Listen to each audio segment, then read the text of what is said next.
So, heto na nga po mga ka-One Stories, kaabang-abang ngayon ang nabuong Big 3 ng Dallas Mavericks with Klay Thompson. As we all know, isa nga ito sa mga inaabangan kung magiging fit nga ba ang laruan ni Klay sa duo ni Kyrie Irving at Luka Doncic? Well, basically, all-star level para naman ang laruan ni Klay Thompson. Pero ang malaking katanungan ngayon, aabot nga ba ng finals ang bagong lineup ng Dallas Mavericks? Well, tara't pag-usapan natin yan at talakayin ng balitang tinupad na nga po ni Rob Pelinka at ng Lakers ang request ni Anthony Davis. Pero bago yan, please don't forget to hit the notification bell at mag-subscribe sa aking channel.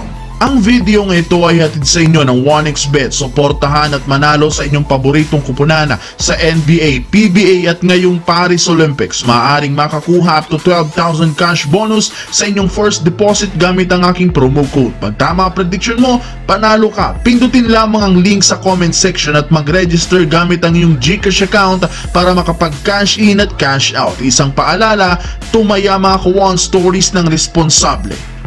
Ibinulgar nga po mga ka-One Stories ng ilang mga analyst na kung gusto nga pong maging competitive ang Los Angeles Lakers next season, kailangan nga po nilang patunayan na kaya nilang talunin ang Denver Nuggets na siyang naglaglag sa kanila sa nakalipas na 2 taon. Pero hindi kagaya sa mga nakalipas na season, mukhang mas mataas ngayon ang kanilang tsansang manalo kontra sa Nuggets, lalo pat natapatan na nga nila ang lineup nito. Alam naman nga ninyo, napakalaki nga po ng downgrade ng kasalukuyang roster ng Nuggets sa loob lamang ng isang off-season sa pagsialisan dito ni Kentavious Caldwell-Pope at Reggie Jackson. Samahan mo pa ng katotohanan na inaasahang mas mag-i-improve ang rotation ngayon ng Lakers sa game plan ni Coach JJ Redick sa paggamit kay Anthony Davis bilang power forward. At dahil sa dalawang bagay na nangyaring ito, makakasigurado nga tayo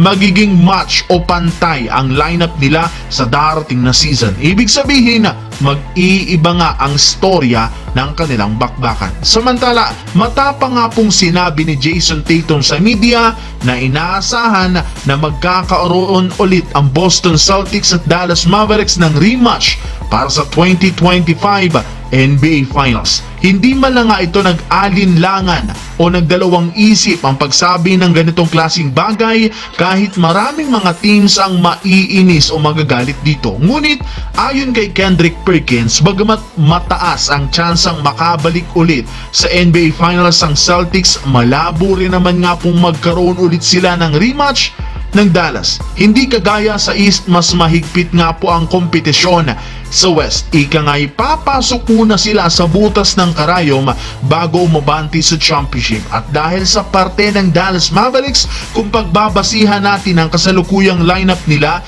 ang kanilang bagong Big 3, sigurado nga pong magiging competitive muli next season. Ngunit hindi pa rin ito sapat para makabalik sila sa NBA Finals. Ayon pa nga po kay Kendrick Perkins, napakarami rin naman nga pong mga malalakas na West teams ngayon ang gigil na makabawi, kaya sobra nga talaga sila ditong mahihirapan.